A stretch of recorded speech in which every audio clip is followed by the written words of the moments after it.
Selamat malam semuanya. Apakah suara saya sudah terdengar? Terdengar, Bu. Oke. Oke, yuk yang bisa on cam, silahkan on cam, teman-teman. Oke, untuk mempersingkat waktu, saya mulai aja, teman-teman. Oke, teman-teman, apakah sudah terlihat nih kanva saya? Sudah, Bu. Sudah, Sudah, Bu. Bu. Oke. Oke, teman-teman, saya mulai. Assalamualaikum warahmatullahi wabarakatuh. Waalaikumsalam warahmatullahi wabarakatuh, Bu. Sebelumnya terima kasih teman-teman yang sudah hadir dan mohon maaf ya teman-teman karena kemarin memang urgent masih ngurusin akreditasi jadi saya nggak bisa masuk kelas dan juga memang untuk minggu ini itu eh Asia itu lagi ngadain itu loh prom night ada mau wisuda kan jadinya gedungnya dipakai jadi kita nggak bisa offline buat teman-teman yang offline gitu jadi kita terpaksa lewat online gini nggak apa-apa ya teman-teman ya. Oke, jadi ini teman-teman, untuk pertemuan hari ini kita masih dalam tahap proses audit. Proses audit yang menurut saya memang ini merupakan hal yang sangat penting banget. Dan ini adalah pertemuan terakhir kita sebelum kita UAS nanti. UAS nanti kita akan dilaksanakan pada hari Selasa gitu ya teman-teman ya. Dan saya pastikan kalau kelas eksekutif karena kesibukan teman-teman, jadi saya pilih untuk UASnya nanti take home dan juga open book kayak gitu teman-teman. Nah untuk ininya teman-teman apa untuk pengerjaannya kira-kira kalau saya kasih waktu sesuai dengan jadwal perkuliahan, apakah ada yang tidak bisa? Jadi hari Selasanya gitu, Abu. Jadi hari Selasa dari jam 18.30 sampai jam 21.00. Gitu itu ngerepotin nggak ke kalian? Kan kalian kerja nih.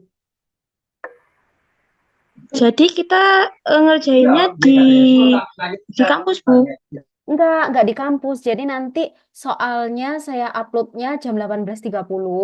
Terus nanti terakhir pengumpulannya itu maksimal jam 9 malam begitu. Jadi kalian ngerjainnya di rumah atau di kantor kayak gitu teman-teman. Ada yang keberatan kah? Enggak sih. Enggak ya, aman ya. Oke. Oh, Mbak Feby juga masuk kerja shift sore. Oke, kalau gitu teman-teman, kita next untuk mata kuliah hari ini, untuk pelajaran kali ini. Jadi hari ini teman-teman kita masih melanjutkan materi yang kemarin ya.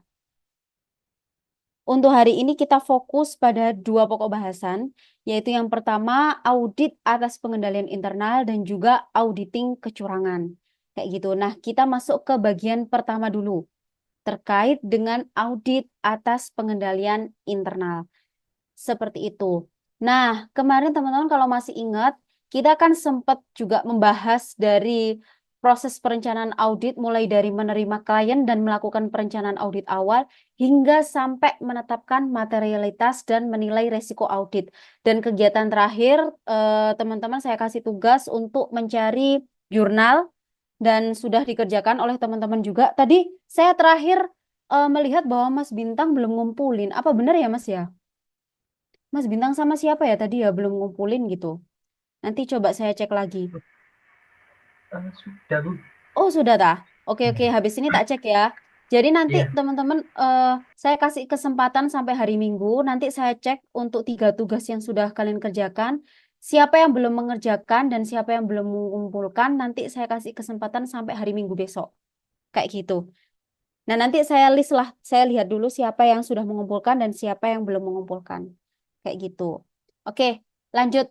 Jadi hari ini teman-teman, setelah kita mempelajari 1, 2, 3, 4, 5 proses perencanaan audit, udah minggu lalu ya. Nah, sekarang kita fokus ke memahami pengendalian internal dan menilai risiko pengendalian, serta mengumpulkan informasi untuk menilai risiko kecurangan. Jadi hari ini kita fokus ke dua proses perencanaan audit ini. Nah, saya kira untuk mengembangkan strategi audit dan program audit secara keseluruhan, ini materinya secara umum dan masih bisa dilogika lah teman-teman. Jadi, karena keterbatasan waktu juga ya teman-teman, ini adalah pertemuan terakhir. Jadi kita hanya membahas sampai mengumpulkan informasi untuk menilai resiko kecurangan ini saja. Begitu, teman-teman. Nah, untuk yang pertama, oke, jadi yang pertama kita akan membahas terkait dengan proses perencanaan audit yang berhubungan dengan pemahaman, pengendalian internal, dan penilaian resiko pengendalian. Begitu. Nah, kita mulai dari tujuan pengendalian internal. Jadi, sepertinya saya juga pernah menyinggung ya terkait dengan pengendalian internal ya, teman-teman ya. Kalau teman-teman masih ingat, jadi untuk tujuan pengendalian internal sendiri itu merupakan suatu kebijakan dan prosedur yang dirancang untuk memberikan manajemen kepastian yang layak bahwa perusahaan telah mencapai tujuan dan sasarannya. Jadi ketika suatu perusahaan itu memiliki, ketika seseorang itu memiliki perusahaan, pasti di dalam perusahaan tersebut ada yang namanya kebijakan dan prosedur gitu. Pasti di perusahaan-perusahaan teman-teman juga pasti ada yang namanya kebijakan, prosedur, SOP, dan lain sebagainya. Nah, itu bisa dikatakan sistem pengendalian internal yang dimiliki oleh perusahaan. Kayak gitu. Nah, tujuan pengendalian internal sendiri yaitu teman-teman ada 3. Yang pertama yaitu reliabilitas pelaporan keuangan.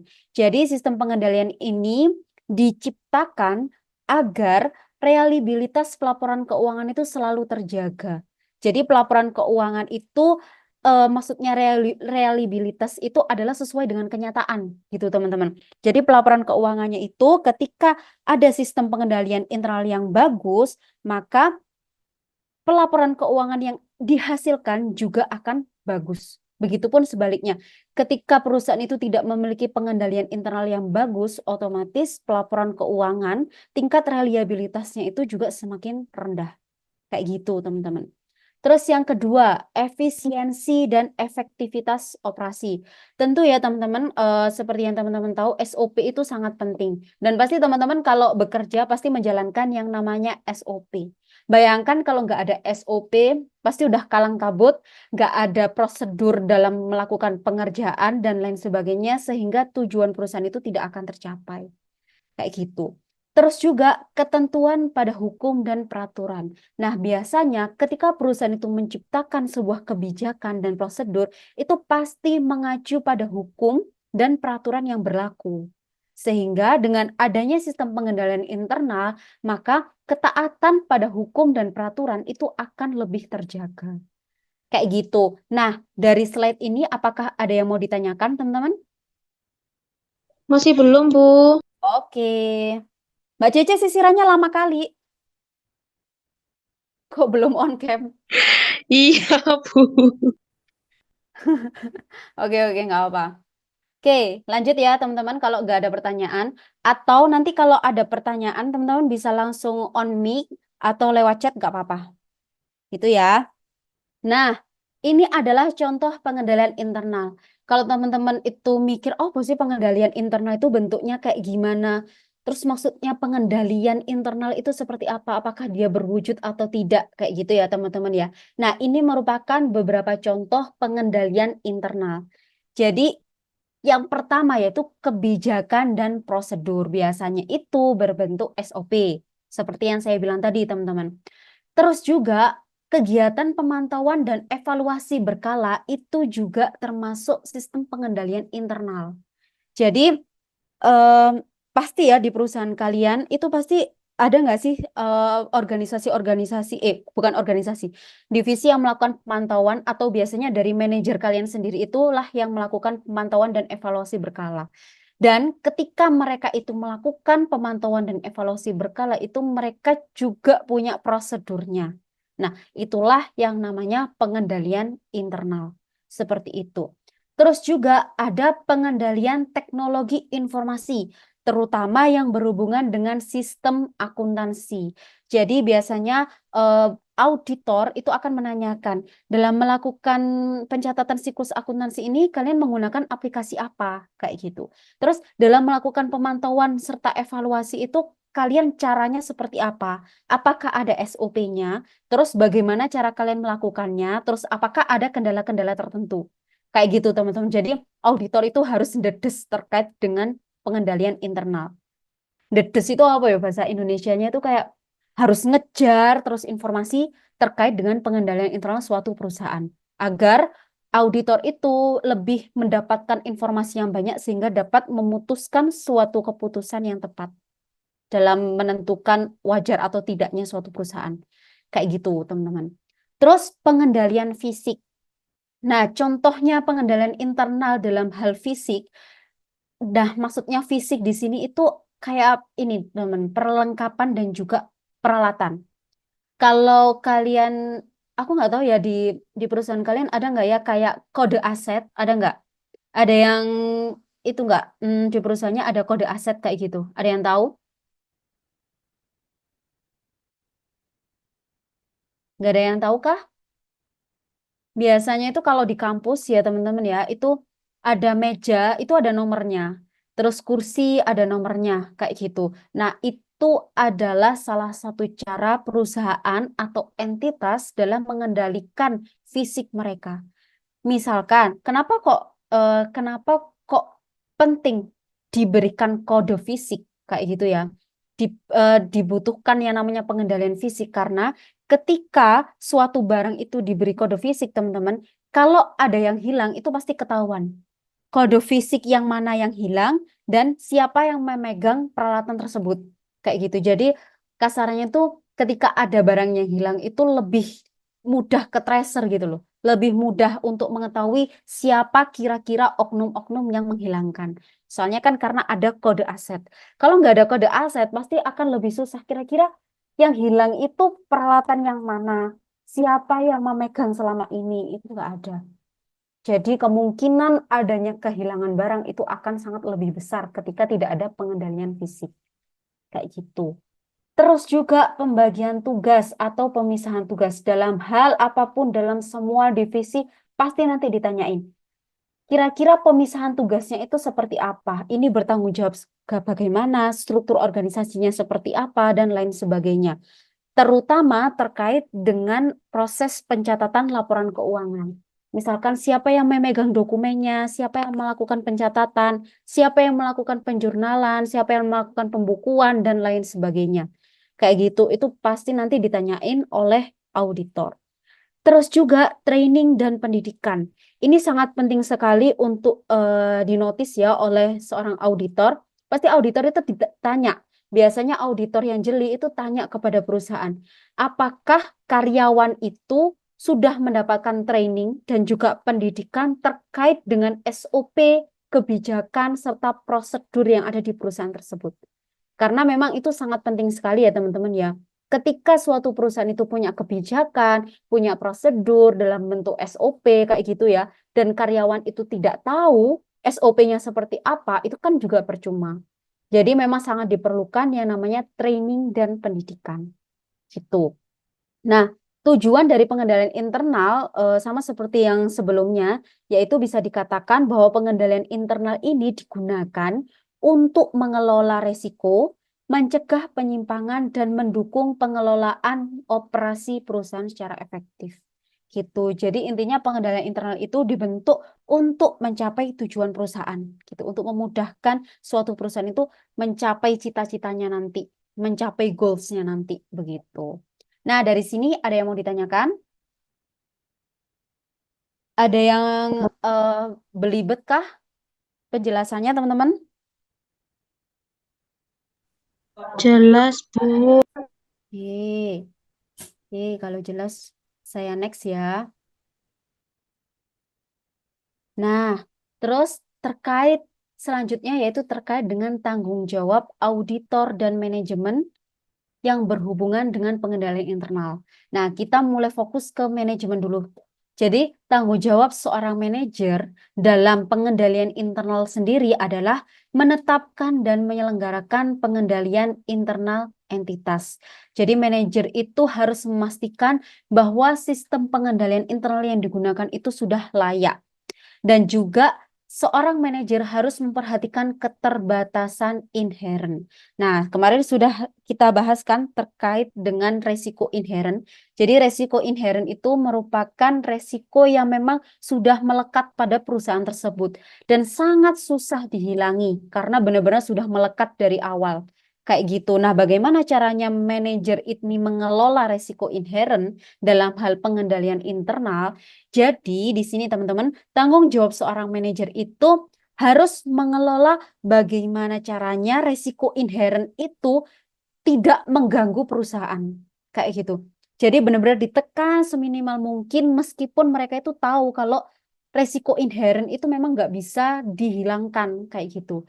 Jadi meskipun ada resiko inherent, sebisa mungkin resiko inherent itu tidak mengganggu operasionalitas perusahaan. Kayak gitu.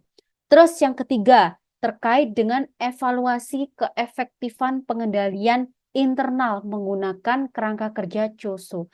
Jadi COSO ini merupakan kerangka kerja yang sudah diciptakan sudah sejak lama ya teman-teman ya, dari Amerika. Nah, dari Amerika ini memang kayak sudah jadi patokan di perusahaan seluruh dunia gitu. Terutama juga maksudnya salah satunya yaitu Indonesia kayak gitu. Nah, kita habis ini belajar terkait dengan COSO. Sebelum masuk ke COSO, teman-teman, kerangka kerja terkait dengan pengendalian internal, tanggung jawab auditor, kalau tadi kan manajer ya, sekarang kita masuk ke auditor. Jadi tanggung jawab dari auditor yaitu memahami dan menguji pengendalian internal atas pelaporan keuangan. Jadi sama seperti yang kita bahas kemarin-kemarin, kalau manajer itu tugasnya membuat, menjaga pengendalian internal itu agar berjalan efektif, kalau auditor itu tugasnya adalah memahami dan menguji pengendalian internal atas pelaporan keuangan. Jadi, diingat ya teman-teman ya, kalau auditor itu tugasnya bukan membuat, bukan menciptakan laporan keuangan dan juga menciptakan pengendalian internal. Tapi auditor itu tugasnya adalah menguji.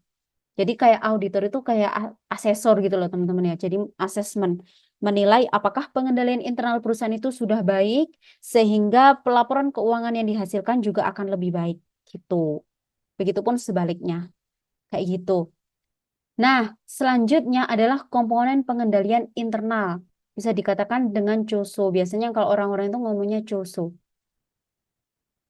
Kepanjangannya pakai bahasa Inggris ya teman-teman ya. Nanti bisa dibaca sendiri. Nah, jadi untuk pengendalian internal COSO, teman-teman, itu ada 5 komponen yang memang harus diperhatikan oleh oleh seorang manajer atau seorang auditor. Nah, COSO ini digunakan oleh manajer untuk menciptakan sebuah prosedur atau sebuah pengendalian internal. Kalau auditor itu menggunakan COSO, gunanya adalah untuk menguji pengendalian internal. Kayak gitu. Jadi ada 5 komponen penting. Di sini ya ada control environment, yaitu lingkungan pengendalian. Terus ada penilaian resiko, ada aktivitas pengendalian, ada informasi dan komunikasi, serta pemantauan. Jadi ketika auditor ini mengaudit sebuah pengendalian internal, mereka itu berpatokan pada COSO ini, teman-teman. Jadi ada 5 ini. Perlu diingat-ingat terkait dengan hal ini ya. Nah, kita bahas satu-satu. Yang pertama yaitu lingkungan pengendalian. Jadi pengertian dari lingkungan pengendalian sendiri adalah tindakan, kebijakan, dan prosedur yang mencerminkan sikap manajemen puncak. Baik itu para direktur dan juga pemilik entitas secara keseluruhan mengenai pengendalian internal. Nah, hal-hal apa saja yang perlu diperhatikan oleh auditor? Nah, ini ada 6 hal yang perlu diperhatikan oleh auditor. Ada integritas dan nilai-nilai etis, komitmen pada kompetensi, partisipasi Dewan Komisaris dan atau komite audit, filosofi dan gaya operasi manajemen, struktur organisasi, dan juga kebijakan dan praktek SDM. Jadi teman-teman ketika seorang auditor itu melakukan audit, bukan hanya transaksi-transaksi yang berhubungan dengan keuangan saja yang diminta, tapi hal sekecil struktur organisasi pun itu juga akan dinilai oleh seorang auditor. Kayak gitu. Kira-kira struktur organisasinya seperti apa? Terus bagaimana caranya seorang manajer itu mengelola suatu perusahaan kayak gitu-gitu. Itu perlu diperhatikan oleh seorang auditor dan itu memang dinilai oleh auditor. Nah, selanjutnya yang kedua yaitu penilaian resiko. Tindakan yang dilakukan manajemen untuk mengidentifikasi dan menganalisis resiko-resiko yang relevan dengan penyusunan laporan keuangan. Yang dinilai oleh auditor ini ada 3 hal, yaitu mengidentifikasi faktor-faktor yang mempengaruhi resiko, menilai signifikansi resiko dan kemungkinan terjadinya resiko, dan yang ketiga, menentukan tindakan yang diperlukan untuk mengelola resiko. Jadi, dalam hal penilaian risiko, dalam komponen risiko ini, yang diublek-ublek oleh auditor adalah bagaimana caranya perusahaan itu mengelola sebuah resiko. Kayak gitu. Apakah sudah ada prosedurnya atau sudah ada SOP-nya? Kalau ada, silahkan ditunjukkan. Kayak gitu. Sehingga nanti seorang auditor itu akan mendapatkan beberapa laporan terkait dengan laporan SOP dan juga hasil pelaksanaannya dan juga evaluasinya itu seperti apa. Kayak gitu, teman-teman. Terus yang ketiga, yaitu terkait dengan aktivitas pengendalian, control activities. Jadi aktivitas pengendalian ini merupakan kebijakan dan prosedur yang membantu memastikan bahwa tindakan yang diperlukan itu telah diambil untuk menangani risiko guna mencapai tujuan entitas. Nah, hal apa saja yang dinotis atau yang harus diperhatikan oleh seorang auditor? Sama seperti yang sudah kita singgung tadi, jadi ada pemisahan tugas yang memadahi, otorisasi yang tepat atas transaksi dan aktivitas, dokumen dan catatan yang memadai, pengendalian fisik atas aset dan juga catatan, serta pemeriksaan independen atas kinerja. Begitu. Jadi di komponen ini itu auditor harus memastikan bahwa seorang manajer atau sebuah perusahaan itu sudah melakukan yang namanya aktivitas pengendalian. Kayak gitu, teman-teman. Terutama yang berhubungan dengan 5 hal ini. Khususnya terkait dengan pemisahan tugas yang memadai. Karena memang kalau tidak ada pemisahan tugas ya teman-teman ya, itu sangat rentan sekali terjadinya kecurangan, terjadinya manipulasi, terjadinya pencurian aset, dan lain sebagainya. Kayak gitu. Jadi memang pemisahan tugas itu sangat-sangat penting. Nah, selanjutnya yaitu informasi dan komunikasi. Jadi informasi dan komunikasi ini digunakan untuk memulai, mencatat, dan memproses, serta melaporkan transaksi, kayak gitu. Intinya di sini adalah seorang auditor itu akan menilai bagaimana caranya sebuah perusahaan itu menghasilkan laporan keuangan. Baik itu dari memulai, mencatat, memproses, kayak menjurnal bagaimana, pembukuan bagaimana, jurnal penyesuaiannya seperti apa, transaksi-transaksi kecilnya itu apakah ada buktinya, dan lain sebagainya. Kayak gitu, teman-teman. Jadi itu yang memang perlu diperhatikan oleh seorang auditor dalam komponen informasi dan komunikasi. Nah, terakhir yaitu pemantauan. Jadi pemantauan ini merupakan penilaian mutu pengendalian internal secara berkelanjutan atau periodik oleh manajemen untuk menentukan keefektifan sebuah pengendalian internal. Nah, yang akan dinilai adalah kinerja auditor internal. Seperti itu. Biasanya kalau perusahaan-perusahaan besar atau perusahaan kecil pun biasanya punya sih yang namanya auditor internal. Jadi tugasnya dia itu memang sebelum dinilai oleh auditor eksternal, maka seorang auditor internal itu harus memberikan pagar dulu nih.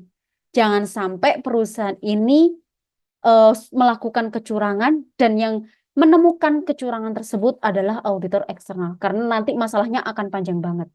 Kalau seorang auditor internal yang mendapatkan yang menemukan temuan tersebut, maka masih bisa lah ditolerir dan bisa dicegah bagaimana caranya nanti diselesaikan secara internal kayak gitu. Nah, nanti seorang auditor itu, teman-teman, seorang auditor eksternal maksud saya, itu juga akan menilai kinerja auditor internalnya.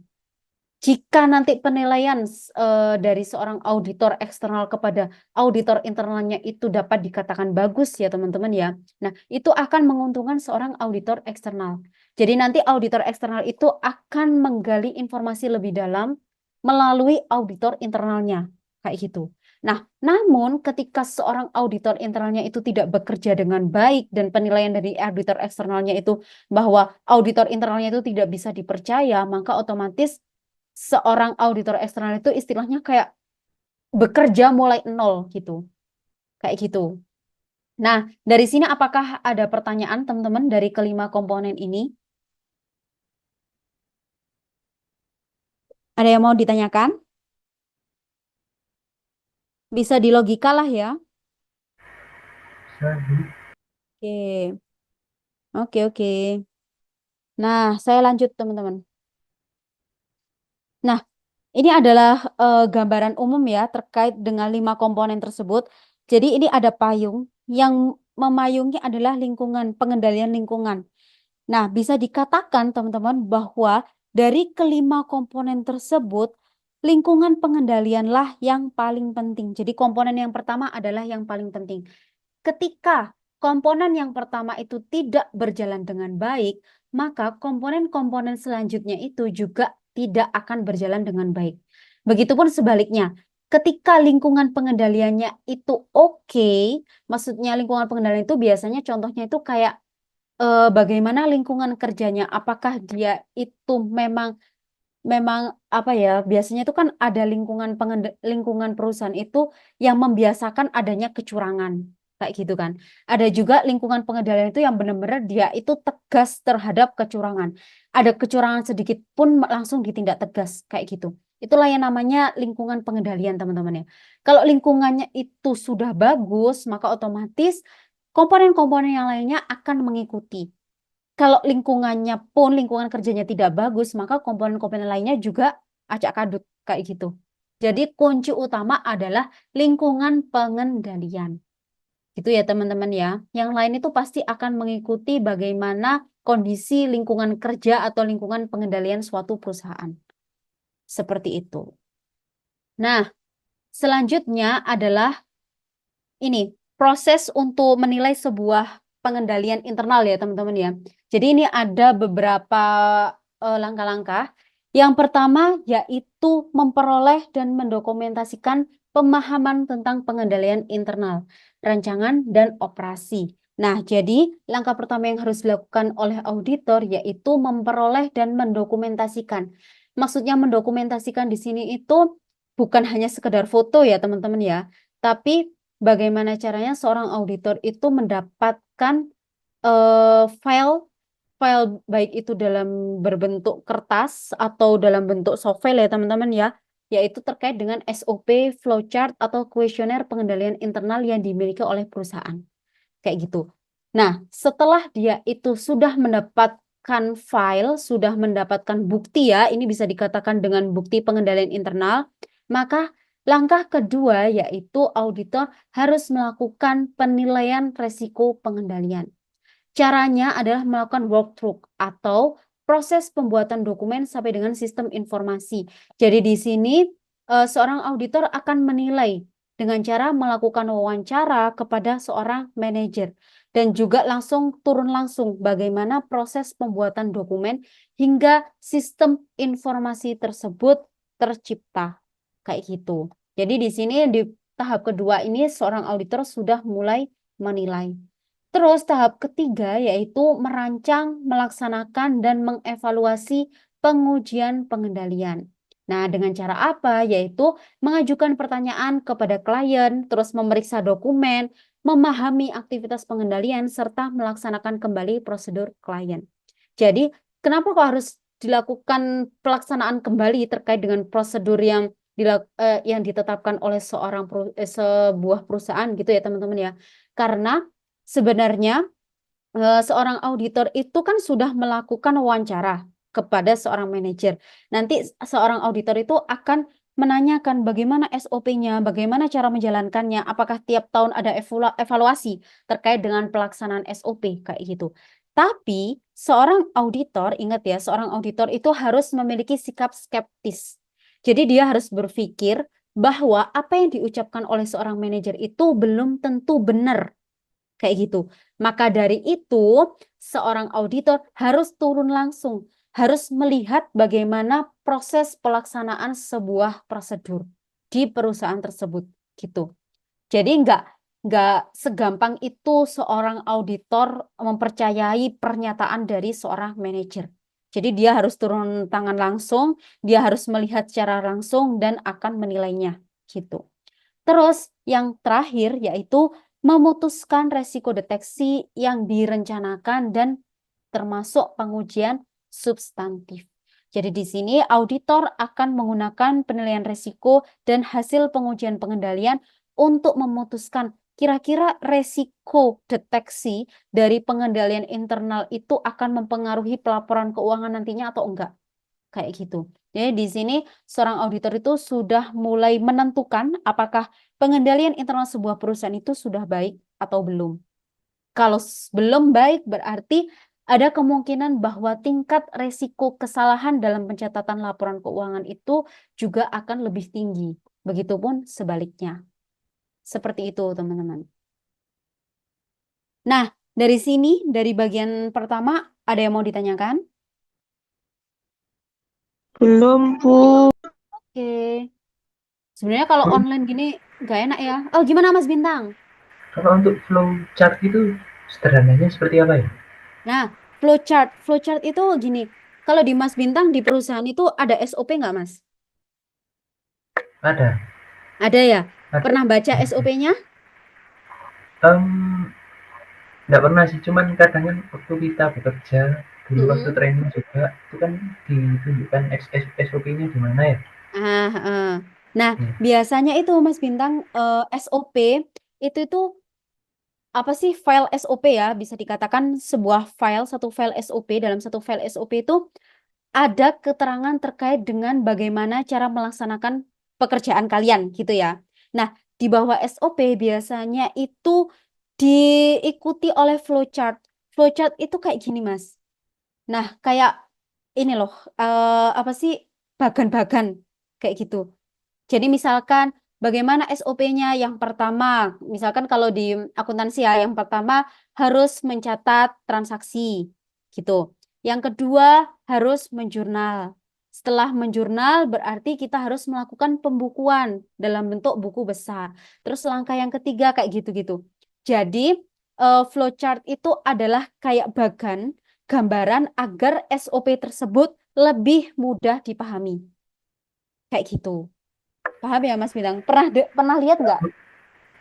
kalau untuk Hmm. flow chart-nya belum sih, tapi Oh untuk belum ya? SOP-nya biasanya kan diterangkan ya sama Heeh. dia. Oke. Heeh. Kalau di Asia sendiri Mas Bintang SOP-nya kan kita juga sebagai dosen, terus sebagai lembaga gitu ya, itu memang udah memang ada SOP-nya. Kalau di Asia itu SOP-nya lengkap sekali. Misalkan SOP-nya itu ada dalam bentuk kalimat nih, terus bawahnya itu dikasih flowchart. Jadi nanti kita nggak perlu membaca panjang lebar kalimatnya gitu. Kita langsung melihat ke flowchart-nya aja. Jadi flowchart itu kayak lebih memudahkan kita, lebih eye-catching gitu terkait dengan SOP. Kayak gitu. Sebenarnya sama aja, cuman beda bentuk gitu, Mas. Ya, Kayak gitu. terima Paham? kasih. Oke, Mas Bintang, sama-sama. Ada yang lain, teman?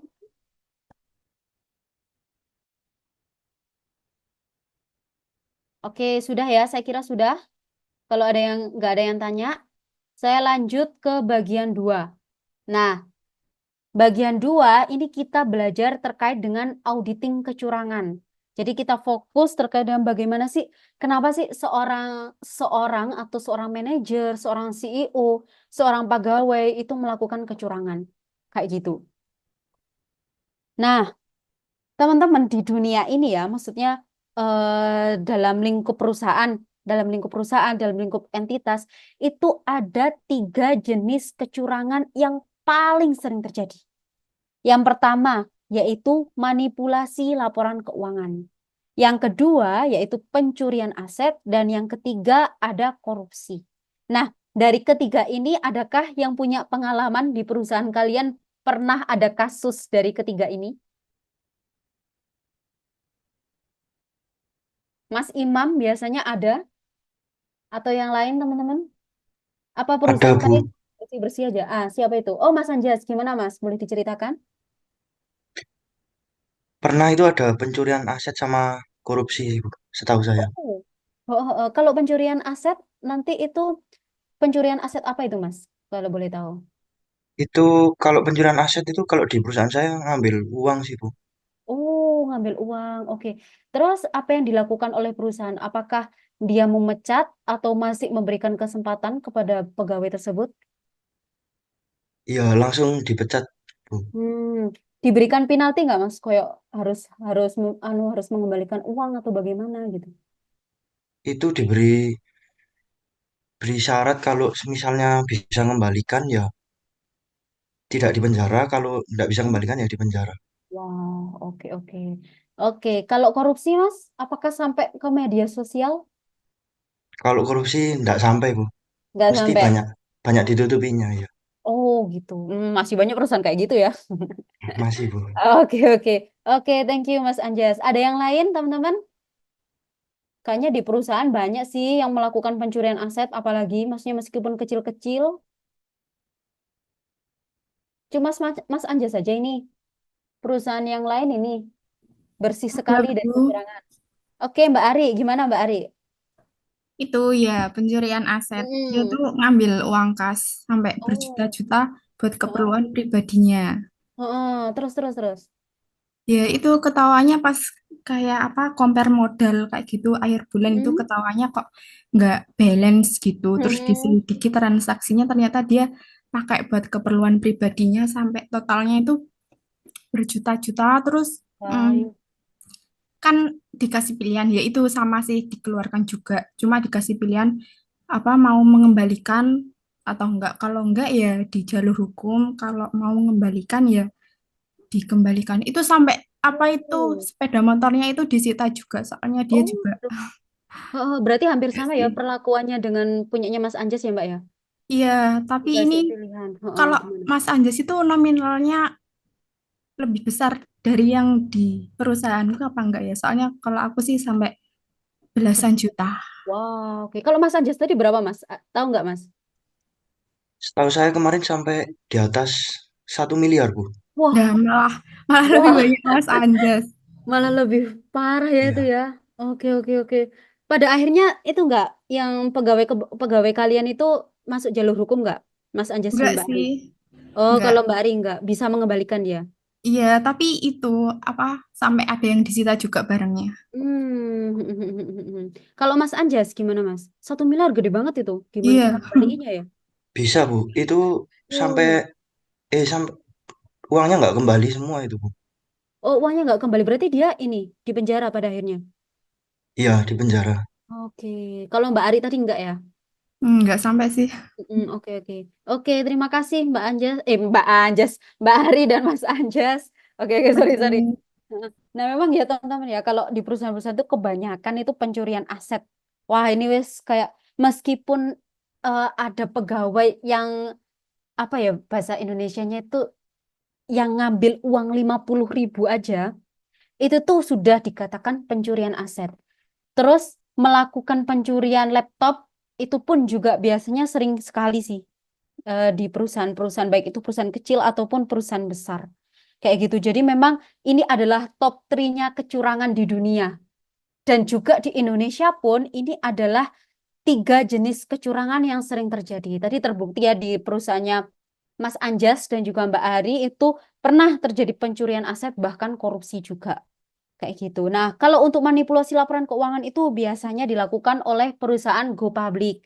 Jadi kan memang perusahaan go public itu kan membutuhkan yang namanya hasil audit yang baik sehingga nanti ketika hasil auditnya yang itu baik, maka seorang investor itu akan tertarik untuk menginvestasikan uangnya kepada perusahaan tersebut. Kayak gitu. Nah, sehingga banyak sekali terjadi manipulasi laporan keuangan di perusahaan go public. Kayak gitu, teman-teman. Nah, selanjutnya, nah ini adalah namanya itu fraud triangle theory. Jadi fraud triangle theory ini merupakan teori yang menjelaskan bahwa di dunia ini ada 3 faktor yang menyebabkan seseorang itu melakukan kecurangan. Kayak gitu. Tadi Mbak Ari dan juga Mas Anjas sudah apa ya menyebutkan terkait dengan penyebab mereka melakukan kecurangan. Salah satunya yaitu tekanan. Nah, biasanya orang-orang yang apa ya, orang-orang yang menggunakan aset perusahaan itu untuk kepentingan pribadi biasanya alasannya yaitu karena memang adanya tekanan. Salah satunya adalah kebutuhan pribadi, teman-teman. Misalkan ada pegawai yang memiliki utang banyak gitu ya teman-teman ya. Aduh, bagaimana caranya ya cara mengembalikan utang tersebut? Maka ketika Dipakai beli voucher game online, Bu. astaga dipakai game online lagi. Aduh, itu apa ini ya? Karena kebutuhan kebutuhan kepuasan pribadi ya itu berarti ya. Ya. Nah, itu salah satunya teman-teman. Jadi itu merupakan salah satu penyebab terjadinya kecurangan. Nah, selain itu biasanya kalau di perusahaan itu ada target kinerja yang tinggi. Kayak misalkan kamu misalkan apa ya, orang pemasaran gitu ya, divisi pemasaran. Kamu harus mendapatkan pelanggan sebanyak 1.000 orang dan menghasilkan keuntungan segini gitu. Nah, ketika seorang manajer itu memberikan target yang terlalu tinggi dari kemampuan seorang pegawai gitu ya teman-teman ya, pasti pegawai itu juga akan merasa tertekan. Sehingga bagaimana caranya seorang pegawai tersebut dapat mencapai target yang diberikan oleh seorang manajer. Baik itu caranya halal atau tidak halal kayak gitu. Nah, kebanyakan seorang pegawai yang merasa tertekan ya teman-teman ya, yang merasa, aduh aku nggak mampu deh mencapai target ini, pasti dia akan menggunakan jalur yang negatif, yaitu melakukan kecurangan. Salah satunya yaitu melakukan manipulasi laporan keuangan. Bagaimana caranya? Keuntungan ini akan dipermak setinggi mungkin sampai target itu tercapai, padahal kenyataannya tidak seperti itu. Kayak gitu. Terus juga ancaman kehilangan pekerjaan juga. Nah, kalau seorang manajer itu memberikan ancaman, kalau kamu tidak bisa menghasilkan keuntungan segini, kamu akan saya pecat kayak gitu. Nah, siapa dong yang mau kan dipecat kan? Pasti dia akan melakukan berbagai cara bagaimana caranya agar aku tidak dipecat.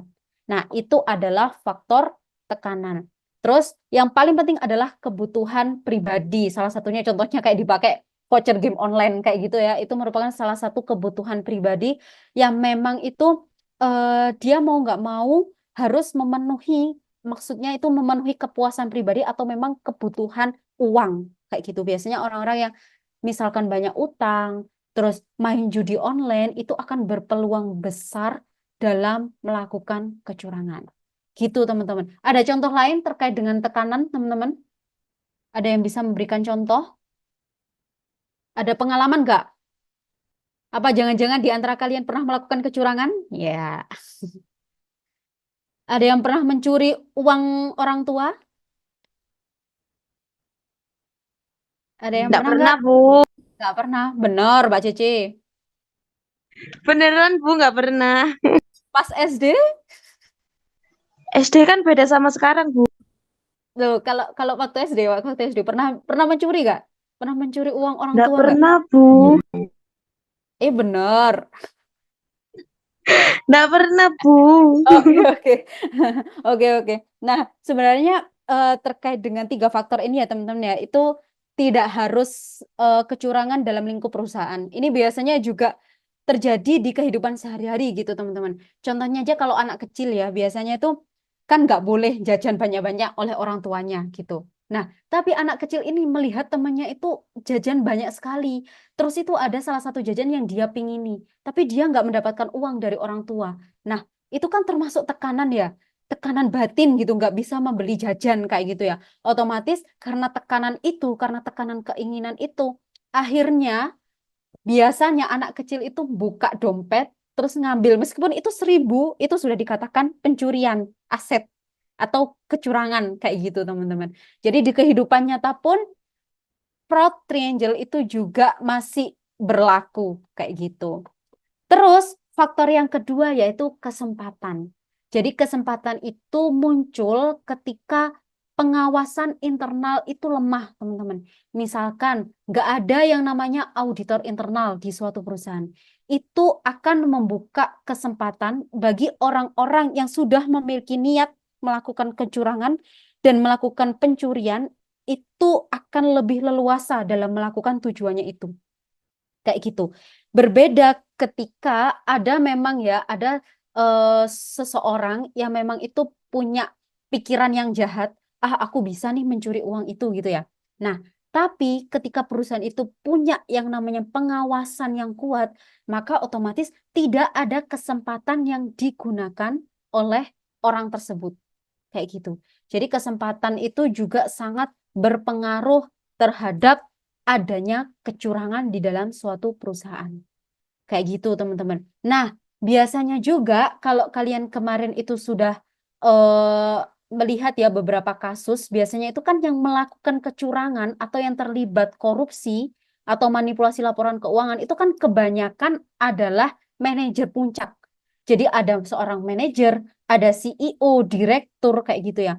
Kenapa hal itu bisa terjadi? Karena kesempatan itu bisa muncul karena adanya posisi kekuasaan. Salah satunya itu. Jadi ketika dia itu mempunyai kekuasaan di dalam perusahaan tersebut, maka dia akan lebih mudah melakukan kecurangan. Nah, maka dari itu iman yang kuat itu sangat dibutuhkan dalam kehidupan, bahkan itu di dalam perusahaan. Kayak gitu ya, teman-teman ya. Terus yang ketiga yaitu rasionalisasi. Jadi gampangnya rasionalisasi itu merupakan sikap pembenaran terhadap pelaku atau sikap pembenaran yang dimiliki oleh pelaku. Nah, biasanya ketika pelaku itu ketahuan melakukan kecurangan, pasti dia itu akan mengelak. Contohnya kayak gini, ketika ada manipulasi laporan keuangan yang sudah diketahui oleh auditor eksternal, dan auditor eksternal itu sudah tahu pelakunya siapa, otomatis auditor eksternal akan mewawancarai seorang pelaku tersebut. Kayak gitu. Nah, pasti pelaku tersebut pasti menjawab gini, aku lo melakukan ini itu hanya sekali aja, demi kemaslahatan umum, agar perusahaan ini bisa berjalan lebih baik. Karena perusahaan ini memiliki pegawai yang sangat banyak. Bagaimana bisa kalau perusahaan ini hancur? Bagaimana perusahaan ini kalau rugi, terus gak punya investor, akhirnya bangkrut? Bagaimana kondisi pegawai-pegawai lainnya? Kayak gitu. Jadi dia itu membenarkan apa yang sudah dilakukan. Padahal dia tahu kalau kecurangan itu salah. Kayak gitu, teman-teman. Jadi rasionalisasi itu juga pasti dimiliki oleh seorang pelaku kecurangan. Kayak gitu. Nah, dari 3 penyebab ini ada yang mau ditanyakan? Atau kira-kira kalian punya contoh lain terkait dengan 3 faktor ini? Mbak Cece, Kalau kepepet, Bu, kalau kepepet kayak gimana tuh contohnya? kayak Bu BU gitu loh, Bu, butuh uang gitu tuh masuk ke Hmm. apa ya, Bu ya? Nah, masuk apa yo? Kira-kira, Mbak Cece. Rasional, Bu. Kalau kepepet itu dia bisa masuk tekanan juga, bisa masuk rasionalisasi juga. Kalau masuk tekanan, berarti kan dia kan karena kepepet, dia mendapatkan tekanan kan. Kepepet itu kan dalam artian bisa dikatakan dia mendapatkan tekanan. Sehingga dia akan melakukan kecurangan. Nah, ketika ketahuan, pasti dia akan melakukan sikap rasionalisasi pembenaran.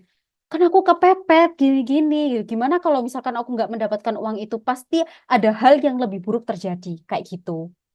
Iya, Gitu Bu. ya? Iya, Oke. Pernah kepepet, Mbak Jece? pernah, Bu. Tapi Terus nggak pernah melakukan... sampai nyolong, Bu.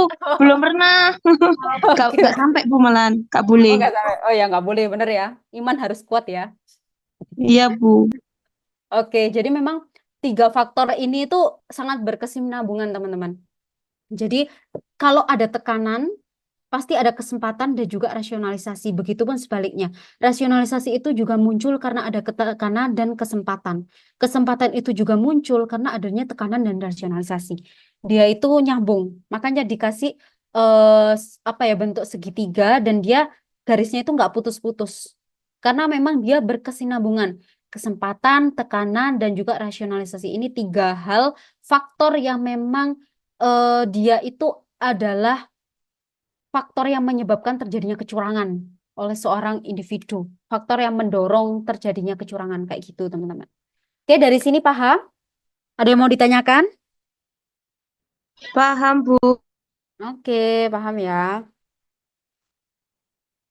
Nah, selanjutnya yaitu bagaimana caranya seorang auditor itu menilai sebuah resiko kecurangan. Nah, ini sepertinya sudah kita bahas juga ya, teman-teman ya. Jadi, seorang auditor itu harus memiliki sikap skeptisisme profesional. Jadi, dia itu harus suuzon, harus bersikap husnuzon, sorry. Nggak boleh, nggak boleh terlalu percaya kepada seorang manajer. Jadi, dia harus benar-benar turun tangan untuk untuk mendapatkan bukti yang layak dia gunakan untuk menilai sebuah perusahaan gitu. Terus juga seorang auditor harus mendapatkan sumber informasi yang valid. Nah, bagaimana caranya? Salah satunya itu berkomunikasi antar tim auditor, terus melakukan pengajuan pertanyaan kepada manajemen. Nah, ketika seorang auditor itu melakukan pengajuan pertanyaan kepada manajemen dan nanti seorang auditor akan turun lapangan, maka otomatis dia akan bisa mengcompare kira-kira apakah jawaban dari seorang manajer itu sudah sesuai dengan kenyataan atau belum, kayak gitu. Kan nanti kita bisa melihat, oh kalau memang kenyataannya seperti ini dan pernyataan manajernya itu berkebalikan, berarti manajer ini bisa dikasih tanda tanya nih. Kita harus harus harus waspada atas pernyataan manajer tersebut, kayak gitu. Terus prosedur analitis dan juga informasi lain. Jadi memang sumber informasi itu harus digali paling dalam, harus digali lebih dalam oleh seorang auditor. Terus juga dokumentasi penilaian. Jadi seluruh pertimbangan auditor mengenai salah sajian material akibat kecurangan itu harus didokumentasikan dengan baik. Soalnya apa? Ketika seorang auditor itu sudah menilai sebuah perusahaan, sudah mengeluarkan laporan, misalkan ada disclaimer atau laporan tidak wajar kayak gitu ya, seorang auditor itu harus bisa menjawab kenapa dia memberikan penilaian seperti itu. Nah, agar seorang auditor itu dapat menjawab kenapa yang ditanyakan oleh seorang manajer atau seorang investor, maka seorang auditor harus benar-benar mendokumentasikan proses audit, terutama dalam proses penilaian. Seperti itu. Jangan sampai pernyataan seorang auditor itu dikira fitnah, kayak gitu teman-teman. Jadi memang dokumentasi penilaian itu sangat penting sekali. Oke, nah terus itu bagaimana caranya kita itu mengawasi tata kelola perusahaan gitu ya teman-teman ya. Sorry ini nggak kelihatan. Nah, bagaimana caranya mengawasi tata kelola korporasi untuk mengurangi resiko kecurangan. Nah, ini sebenarnya kita tujukan kepada seorang manajer teman-teman ya. Bagaimana caranya seorang manajer itu menciptakan suatu tata kelola perusahaan yang baik sehingga dapat mengurangi resiko kecurangan. Nah, di sini ada 3, yaitu yang pertama ada budaya jujur dan etika yang tinggi. Ini berhubungan dengan lingkungan pengendalian yang tadi teman-teman, yang ada di komponen COSO.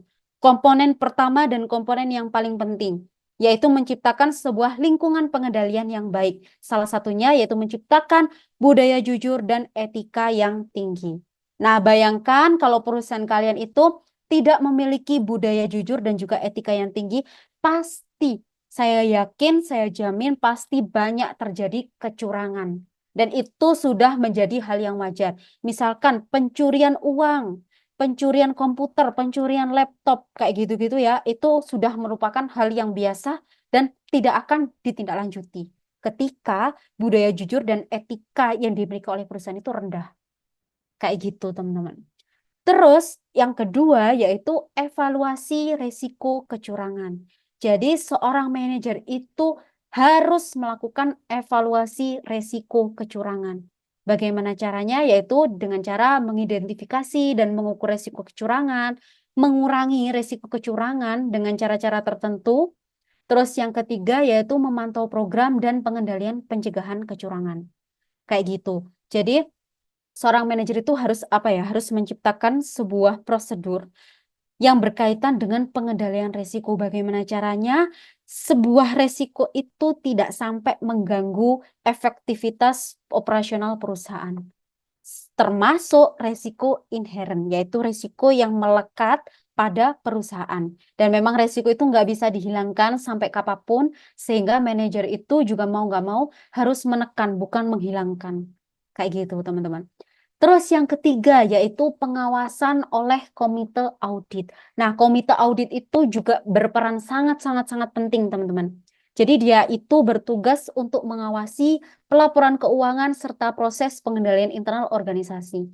Kalau teman-teman tahu atau teman-teman ingat ya, saya lupa pernah kita bahas di kelas atau enggak, terkait dengan kecurangan yang terjadi di perusahaan Garuda, PT Garuda Indonesia, kayak gitu ya.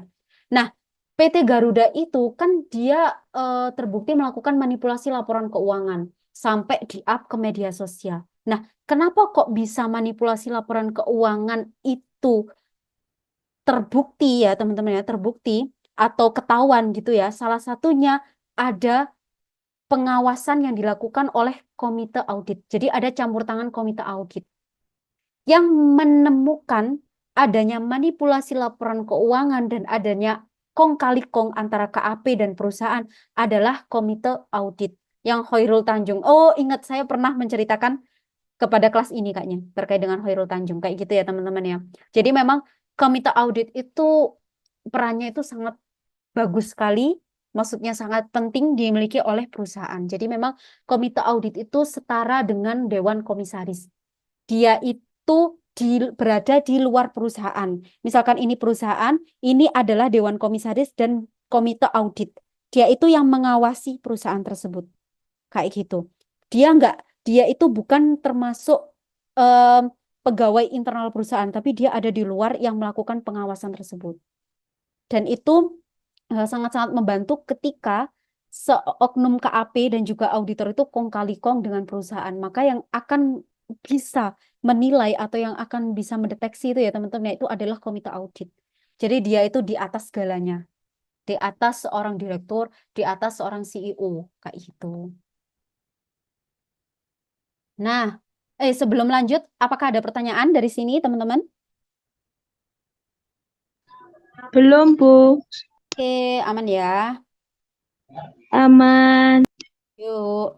Nah, selanjutnya ini untuk seorang auditor. Bagaimana caranya seorang auditor itu merespons resiko kecurangan?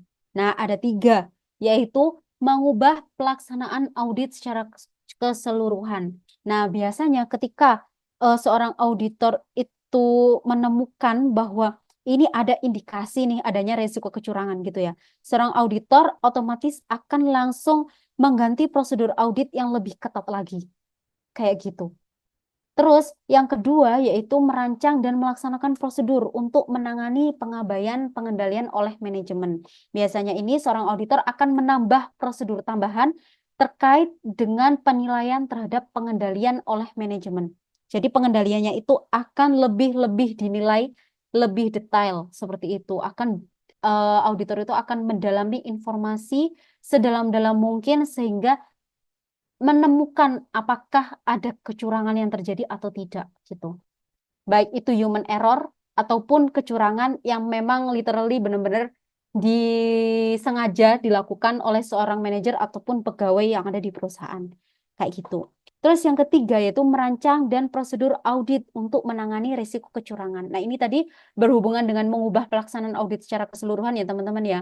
Jadi di sini prosedur audit itu secara otomatis akan sedikit diubah lebih kejam lagi gitu loh teman-teman ya. Maksudnya lebih kejam itu dia itu akan lebih auditor itu akan membuat prosedur audit itu yang lebih skeptis dan yang lebih detail terkait dengan penemuan resiko kecurangan yang bisa saja terjadi di suatu perusahaan.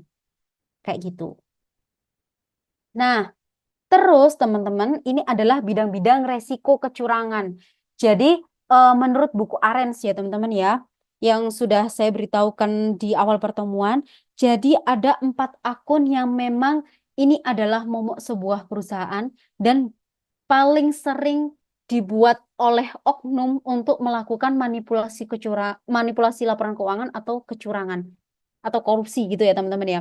Jadi ada 4 ini, yaitu ada pendapatan dan piutang. Biasanya dalam bentuk pendapatan fiktif, pengakuan pendapatan prematur. Maksudnya pengakuan pendapatan prematur itu yang seharusnya pendapatan itu belum diakui, tapi dia sudah mengakui. Sehingga nanti ketika pendapatannya itu bertambah, maka otomatis keuntungan itu akan lebih besar. Kayak gitu. Labanya itu akan terlihat lebih besar.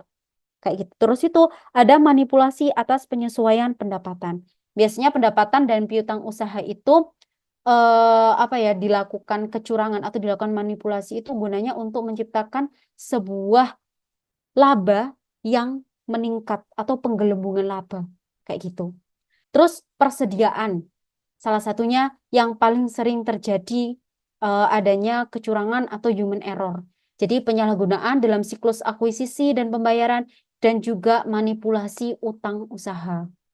Terus juga aset tetap. Nah, biasanya kalau aset tetap ini banyak nih terjadi pencurian-pencurian. Baik itu aset tetap itu baik peralatan, perlengkapan, dan lain sebagainya. Makanya itu dibutuhkan yang namanya kode aset, teman-teman. Kode aset itu sangat membantu seorang manajer dalam membantu sebuah perusahaan ya atau manajer dalam pengendalian aset yang mereka miliki. Kalau ada kode aset, itu akan sangat membantu. Kira-kira mana nih yang hilang? Terus itu siapa nih tanggung jawabnya? Kayak gitu, bisa dilacak. Terus juga terkait dengan beban penggajian. Ini juga biasanya sering digunakan oleh oknum-oknum untuk melakukan kecurangan. Bisa aja dia itu melakukan markup laba, markup penggajian. Jadi misalkan misalkan pegawai itu digaji 3 juta, tapi dia nulisnya 4 juta. Itu pun sudah termasuk kecurangan. Ada yang pernah melakukan itu, teman-teman? Hah? Ada yang pernah? Enggak ya, kayaknya ya kelas ini kayaknya anaknya baik-baik deh di sini deh. Baik dan lemah lembut, Bu. Baik dan lemah lembut. Oke. Oke, ada pertanyaan dari sini, teman-teman? Saya tidak ada, Bu. Tidak ada. Oke. Nah, ini adalah yang terakhir.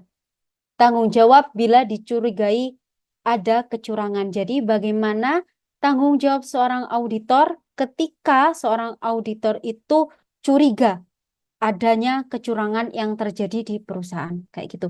Nah, ini nanti kalian jawab di soal UAS ya, teman-teman ya. Jadi ini adalah salah satu bocoran satu soal yang nanti akan saya keluarkan di UAS. Gitu. Kira-kira bagaimana tanggung jawab seorang auditor ketika mereka mencurigai adanya kecurangan? Kayak gitu. Nanti kalian bisa menceritakan. Gitu ya, teman-teman ya. Oke, sudah semua. Ada yang mau ditanyakan? Bu, ini tentang soal UAS berarti Bu Satya ngasih soal UAS itu hari Selasa ya, Bu? Iya, begitu. Atau kalian ada yang keberatan kah?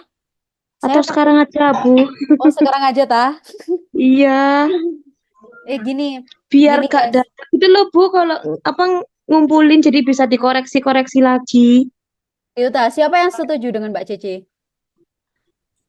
Ya, Ayo, Bu. Yus, setuju, Yus. Ya, soalnya kalau Gimana, Bari? bisa-bisa Nais. kerja itu dia kayak kurang fokus gitu loh, Bu. Jadi kan Mm-mm. jawabnya fokusnya itu kebagi dua antara kerja sama UAS. Takutnya kalau jawabnya pas saat itu juga jadi nggak maksimal. Oke. Betul, Bu, betul kata Mbak Ari, Bu.